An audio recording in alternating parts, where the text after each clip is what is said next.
Aperture Science, a massive sprawling complex of buildings, seemingly infinite, all overseen by one central AI. You are utterly alone in a place built on the shoulders of greed and competition, abandoned in the far-flung future. And yet for some reason, this dystopian hell gave life to one of the coolest fandoms. The Portal franchise has some really cool people and some really cool fan games.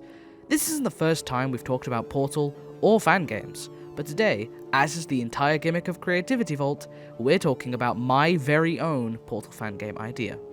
Oh, yeah, right. New viewers will probably want to refer to the Raddies video at the 25-second mark, but if you really can't be bothered to check it, or are listening to this as background noise, each episode of Creativity Vault focuses on a story I have made at some point in my life that I was never able to make due to either a lack of skill, money, time, or the fact that I'm so easily distracted that if someone jingles keys near me long enough, I might miss the video deadline. Alright, let's go see what Monoportal has to offer. Chapter 1. Setting the Scene. I think the first thing that's important to do when looking at something I've made is to look at when I made it. I've changed how I write and approach things over time, and as such, we need to understand the context behind things. You hear that, Twitter? Context is important. The errors are as such. 2010 to 2015 is the self-insert era. These stories almost all have a character named YR, a fiery red best friend, an evil clone of the main character, and names that seem very out of place for what they are. Refer to Yuxart, early Raddies, and a bunch of other projects. 2016 to 2018 is the edgelord era. I was writing for others, not myself. I wanted recognition so badly that many characters and story elements were changed in a hope it would make people like them more. And then I never told anyone the backstories anyway, meaning that these characters had names, ethnicities, genders, and backstories changed for nothing. Although most changes made ultimately helped the story feel less like a mess of straight white men so thick you'd think you'd walked into a gaming podcast.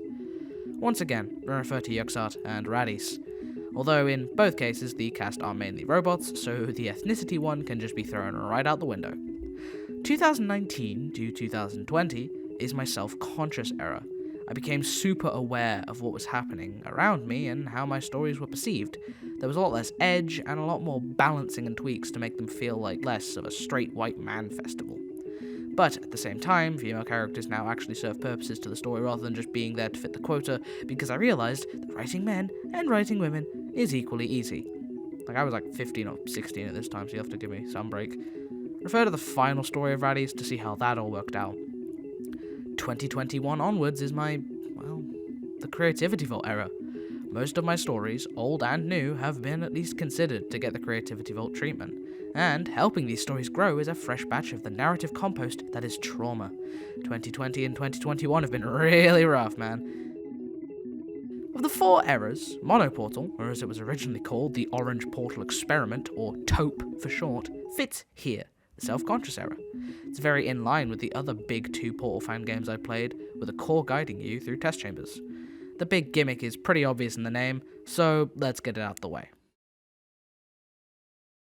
Chapter 2. The premise of Monoportal. Monoportal is a portal game where you only have one portal.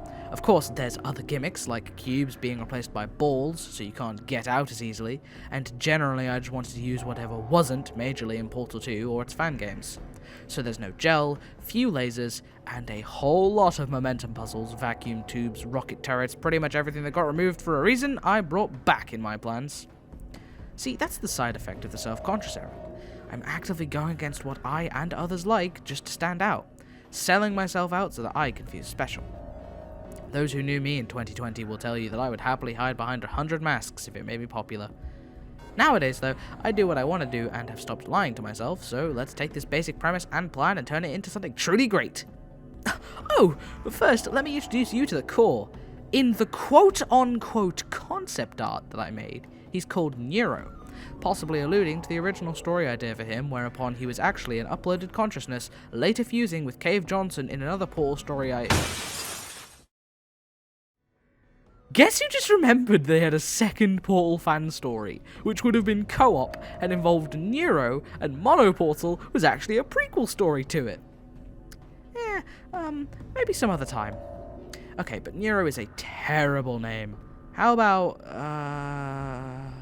Divvy? No, that's too close to something else. Harv? It sounds weird. Bisec? This dude ain't showing up to pride parades anytime soon. He's a genderless core. Well, I couldn't think of anything better, so Halv it is. Halv is a core built by GLaDOS, purely to test the most stubborn subjects. He isn't aware of that. He believes he's researching to innovate the way test subjects are tested. Each core built under this program got one test subject and was told to try anything to make them behave. Halv's solution was to simply take away half of the portal gun. He reasons preventing escape equates to creating obedience. Not the best viewpoint, but cores aren't known for their morality skills. Halv is your designated core, putting you through the gauntlet to try and prove his point. And then you escape, and the bubbling rage beneath this core's surface finally reveals itself. But I don't want to go into the plot just yet. I want to talk a little bit more about how I would have actually gone about making this. Spoiler alert, it wouldn't have involved Hammer Editor much. Chapter 3. BeeMOD. Bees? Yes, bees. BeeMOD. Okay, for context, since I recognize that a good 99.6 of you will have no clue what a BeeMOD is a Portal 2 mod that you install from GitHub that turns the very limited Portal 2 editor into the Chad BeeMOD editor. This was the catalyst for me getting into making Portal 2 chambers. I used it to make a few chambers, exploring a few ideas here and there, and eventually I began to formulate a gameplay idea. What if you had more difficult test chambers and only half a portal gun? And so it began. Truly, this would be my greatest achievement, a stepping stone on the path to greatness and recognition, and if I could do this, I'd finally get the respect I knew I deserved deep down, and nothing was going to go wrong. BeeMOD crashed. Okay, let's try that again. Perhaps not my greatest achievement, but I would surely be able to make great successes with this program. It's frozen on the loading screen.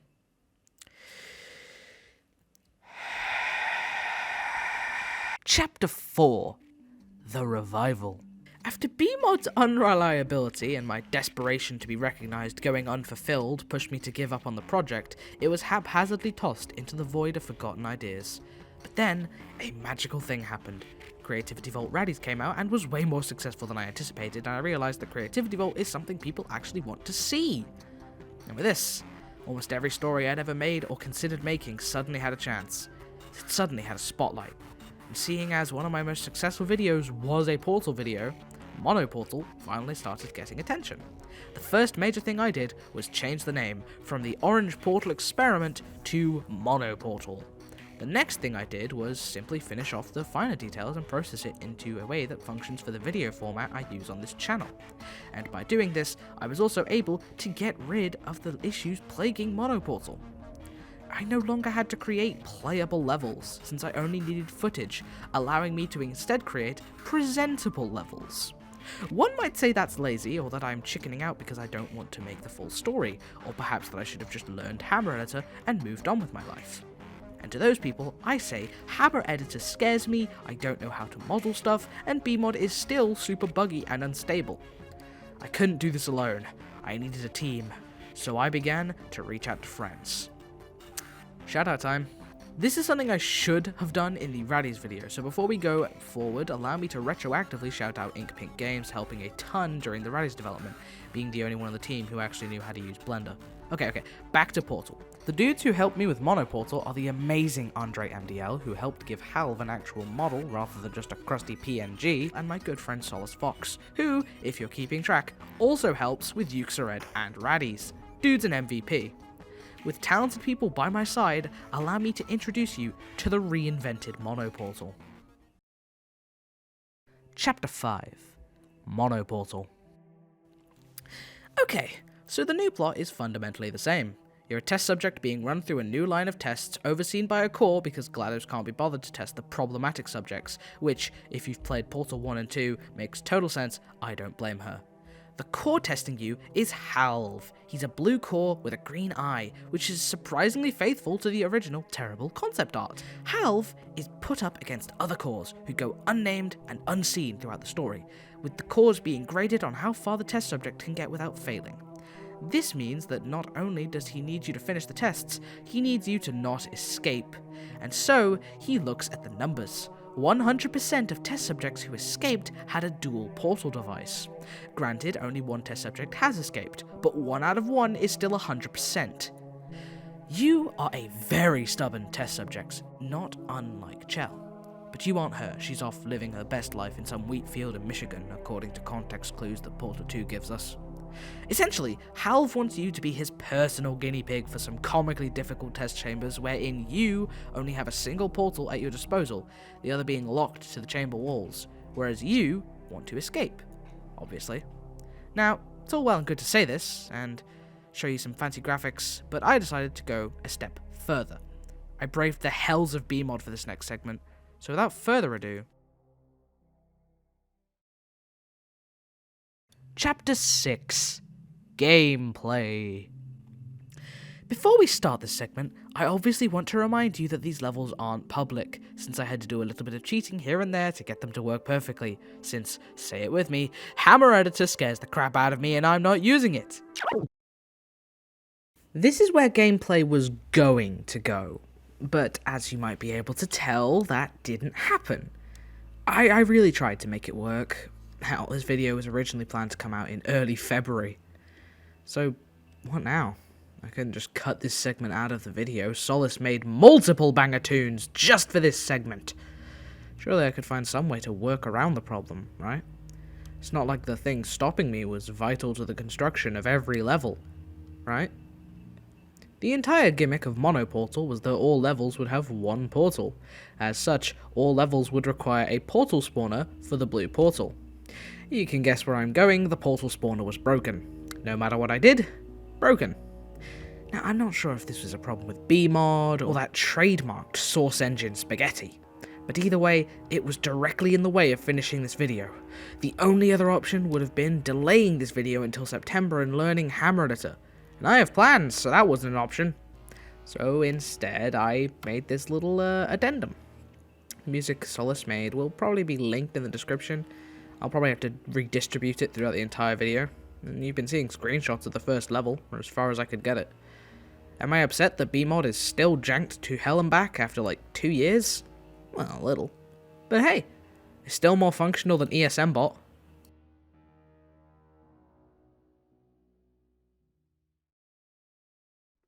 Chapter 7. Conclusion.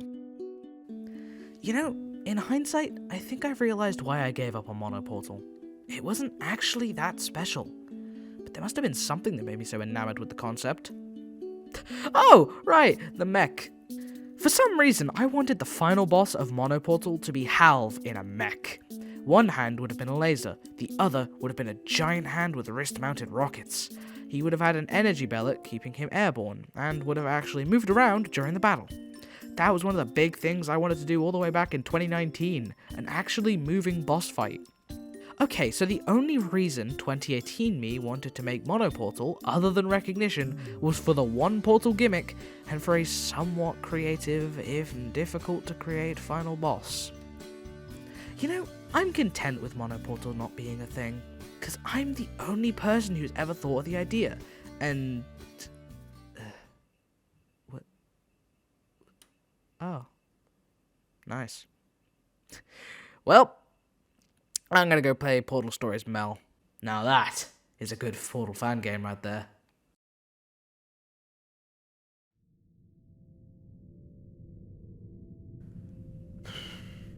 So,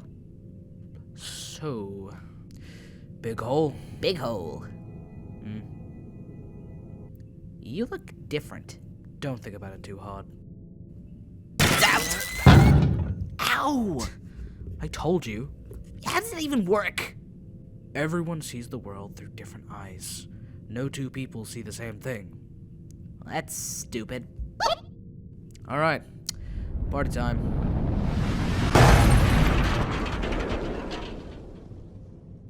I pity whoever has to clean that up. Not it. Oh, that's Wait a cheap.